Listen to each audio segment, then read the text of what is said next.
Um dos filmes mais queridos, mais inteligentes e mais dinâmicos que já existiu, acabou de ganhar uma sequência para fechar uma trilogia. Os Cavaleiros retornam desta vez após 10 anos para conseguirem fazer o seu maior ato, a sua maior façanha, roubar o maior e mais precioso diamante do mundo e derrubar a criminosa do colarinho branco, Veronica Vanderberg, mas agora com a ajuda de uma nova geração de mágicos. Pois então, sejam bem-vindos nerds, bem-vindos ao Cofre Nerd, eu sou Giovanni Zola, estou aqui para falar sobre Truque de Mestre, o terceiro ato, o terceiro filme dessa franquia, que por mim é muito querida. Eu adoro Truque de Mestre, adoro o primeiro, amo de paixão o segundo, principalmente por causa da cena da carta, que cena maravilhosa. E é lógico que eu não podia faltar, não podia deixar de vir aqui falar sobre esse terceiro filme.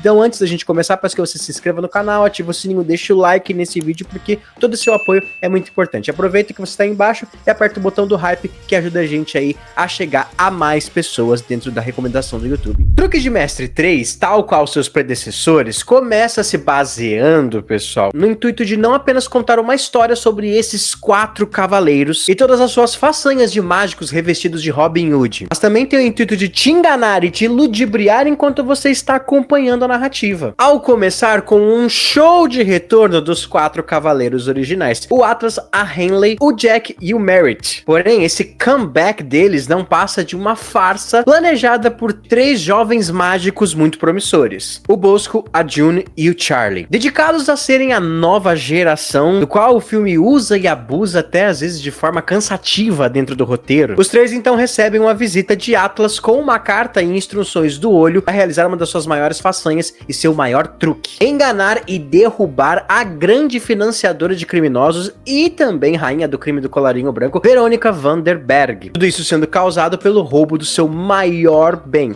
o Diamante Coração. As mesmas cartas com as mesmas instruções também levam a Henley, o Jack e o Merritt a se juntar ao grupo enquanto eles estão escapando junto com o Coração da festa da Veronica Vanderberg, e também os leva até um castelo antigo, cheio de relíquias de mágicos antigos, onde o Thaddeus, personagem interpretado pelo Morgan Freeman, está os esperando com mais instruções, ou pelo menos com alguma charada para eles conseguirem resolver. E se tudo parece apressado, é porque é mesmo, pessoal. Existe dentro do filme a arte manha de você ainda contar com uma direção muito rápida, muito agilizada e muito hábil também, que o Rubens Fleischer, mesmo com esse seu currículo duvidoso de Venom 1, Venom 2 e Venom 3, ele conseguiu herdar dos outros diretores, pelo menos nisso. Os diretores que fizeram o primeiro e o segundo ato. Inclusive o segundo, quem dirige, é o mesmo diretor de Wicked. Porém, eu já falo que talvez esse efeito de o foco sempre estar na próxima ilusão, na próxima enganação, talvez seja a maior enganação de todas. Com um elenco super populado e que só vai aumentando conforme o filme vai passando, é impossível acompanhar alguma profundidade individual, até mesmo em conjunto, enquanto a história tá acontecendo. O elenco veterano, eles possuem vantagem por terem a nostalgia e o carinho dos fãs ao seu lado. Entre entender o retorno da Henley, a separação do Jack, do Merritt e do Atlas após o segundo filme, e até mesmo a prisão repentina e bem mal explicada do Dylan, o personagem do Mark Ruffalo, justificando aí a sua ausência nesse terceiro filme. Tudo isso não passa de conversas rasas e principalmente muito expositivo. Talvez essa tendência de tentar explicar os truques de mágica passo a passo tenha reverberado ali para artifícios de roteiro. Mas mesmo assim, para um fã da franquia, é muito instigante ver os 4 cavaleiros de volta, reunidos, principalmente quando eles se tornam 5, ao trazerem de volta a Lola, principalmente para fazer justiça ao seu papel após a saída da Isla Fisher lá no segundo filme, quer dizer, do primeiro pro segundo. Eu gosto muito de ver esse elenco junto, eu gosto muito de sentir aquela mesma sensação que eu sentia antes. Porém, mais uma vez, no primeiro filme, eu acho que o maior acerto de Truque de Mestre, e eu até pretendo reassistir, se quiserem traga um vídeo aqui também, é você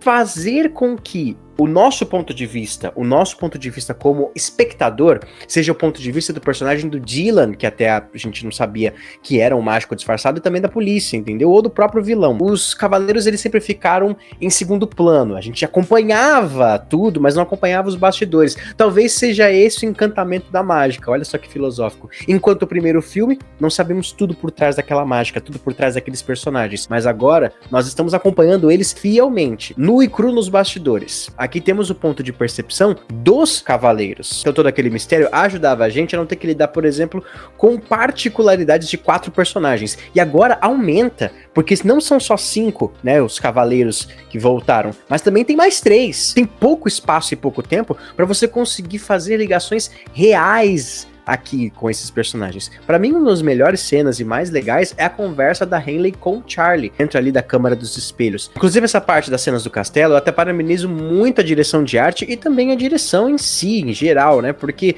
aqueles quartos são muito bem feitos, o quarto meio caleidoscópio, o quarto de profundidade errante e também o quarto dos espelhos, pra mim é muito interessante o jeito com que eles brincam com a percepção do fã. Só que se tem esses momentos mais legaisinhos, como por exemplo da Henley e do Charlie, a profundidade depois cai por terra mais uma vez em um momento muito crucial, a morte de Thaddeus, um personagem muito querido e também muito amado por todos os personagens e, além disso, pelos fãs também. Numa fuga da polícia, que a polícia acaba entrando no castelo, o Thaddeus, para distrair aqueles policiais, acaba levando um tiro também, para fazer com que os cavaleiros e seus novos aprendizes pudessem fugir e escapar. E eu me lembro muito bem de quando estar assistindo, eu falar assim, não, calma, vai ter uma reviravolta final, Thaddeus vai aparecer vivo, mas não, sua morte é apenas esquecida num túnel subterrâneo embaixo do castelo. Esquecido tal qual, talvez, o desempenho de Rosamund Pike como Verônica. Não tomem as palavras como erradas, pessoal. A atriz, ela tem uma atuação nuclear e, por muitas vezes,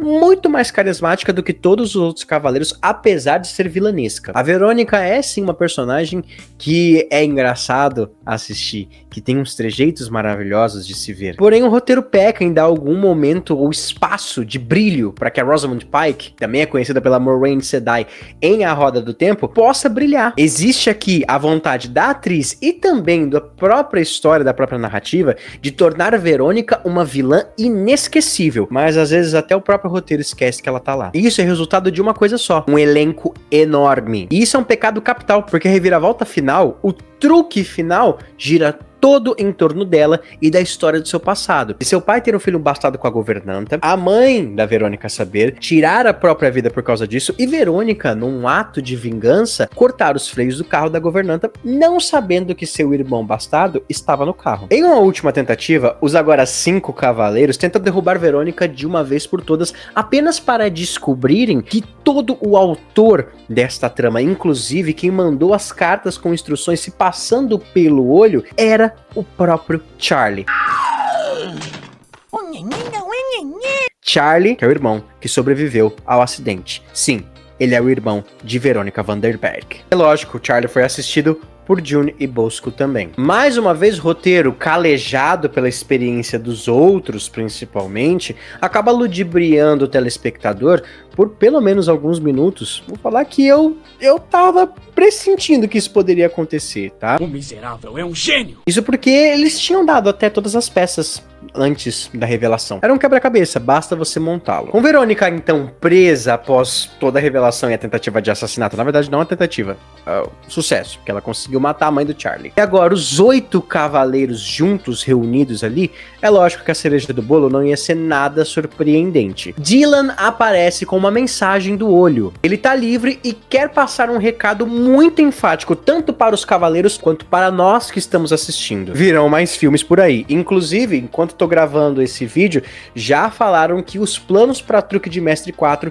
já estão acontecendo e eles já estão começando a produzir o próximo filme. No final, Truque de Mestre, o terceiro ato, não sabe exatamente o que quer ser. Não sabe se quer ser uma conclusão épica para reunir todo o elenco antigo de volta ou se quer ser um novo frescor e volta pra franquia. Tal qual aconteceu com muitos outros filmes em 2025, como por exemplo Tron Ares. Mas é claro que ele consegue sim manter um certo nível de carisma, afinal estamos falando de Truque de Mestre, mesmo sem a genialidade de cenas como por exemplo a cena da carta no segundo filme. Pessoal, deixa aqui nos comentários se vocês gostaram ou não de Truque de Mestre no terceiro ato.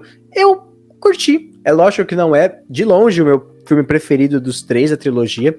Pra mim, os 2 outros estão muito melhores, mas é um filme bacana e interessante de assistir com seus defeitos ali. Beleza? Muito obrigado por terem assistido até aqui e até a próxima, nerds. Fui!